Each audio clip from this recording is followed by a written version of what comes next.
ሰላም ሰላም እንዴት ናችሁ?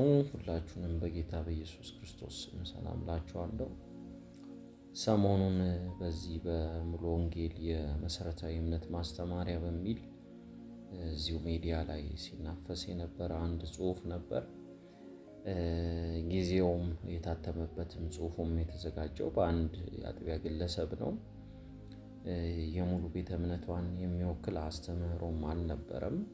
በሰዓቱም የነበረው የአዲስ አበባ ሙሉ ወንጌል እና የኢትዮጵያ ሙሉ ወንጌል የሚል መካከል ላይ ክፍተቶች ተፈጥረው ነበር። ስለዛ ይሄ ክፍተት በተፈጠረበት ሰዓት መሰረታዊ የቤተ ክርስቲያኗን ማስተማሪያ እንዲሆን ከአጥቢያ የተሰነዘረ ጌታችን መድኃኒታችን ኢየሱስ ክርስቶስ ፍጹም ሰውነትን ከእናቱ ከቅድስት ድንግል ማርያም አልተካፈለም፣ መንፈሱንም ነፍሱንም ስጋውንም ከሰማይ እንደተዘጋጀ፣ ለዛም ደግሞ በቅዱሳት መጽሐፍት ሐዋርያው ቅዱስ ጳውሎስ ወደ ዕብራውያን ሰዎች በተናገረበት መልእክቱ ላይ እነሆ ፈቃድህን ላደርግ ወደ ዓለም መጥቻለሁ፣ መባና መስዋዕትን አልወደድክም፣ ስጋን አዘጋጀህልኝ የሚለውን ጥቅስ ከአውድ ውጪ በሆነ ኮንቴክስቱን ባላከበረ መልኩ የተደረገ ስነ አፈታትና ያንን ስነ አፈታት ተከትለው የሰጡት ድምዳሜ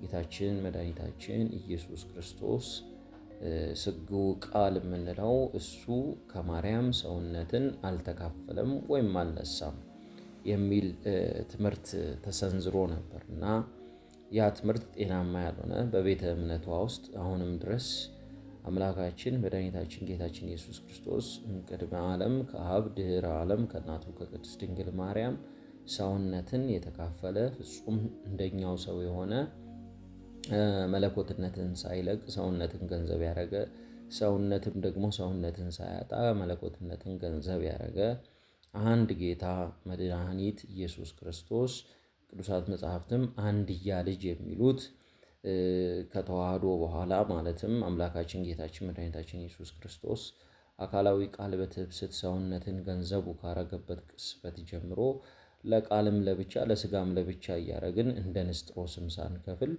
ቃልም ስጋን እንደዋጠው ስጋም ቃልን እንደዋጣ አድርገንም እንዳውጣኬም ሳንቀላቀል ሳናጠፋፋ በአንድ በጌታ በኢየሱስ ክርስቶስ ቅዱሳት መጽሐፍት እንደሚናገሩት ቤተ ክርስቲያናችን ይህንን ታምናለች፣ እነዚህንም ትምህርቶች ታወግዛለች ማለት ነው። ስለዛ በዚህ ትምህርት ላይ ምናልባት ግርታ ከተሰማችሁ የቤተ እምነቷ ዋና አስተምህሮና የምትቀበለውም ትምህርት አይደለም።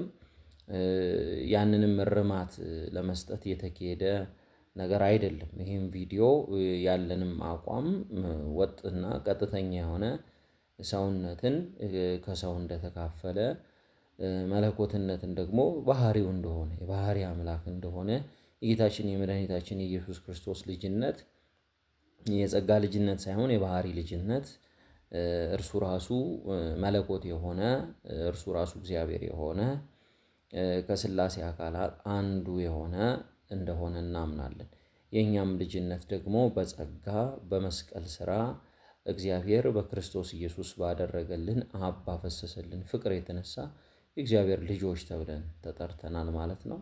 ስለዚህ በነገረ ክርስቶስ ጉዳይ ላይ እኛ ፍጹም የሆነ የጌታችን ኢየሱስ ክርስቶስን መለኮትነት ሰውነት ሳንከፍል ሳንለይ ሳንሰነጥቅ ሳናጠፋፋ ሳናቀላቅል ሳናደበላልቅ በአንድ ክርስቶስ ውስጥ ለቃልም ለብቻ ሳንናገር ለስጋም ለብቻው ሳንናገር አንድያ ልጅ እንደሚል መጽሐፉ አንድያ ልጅ የሆነውን ጌታችን መድኃኒታችን ኢየሱስ ክርስቶስን እናመልካለን።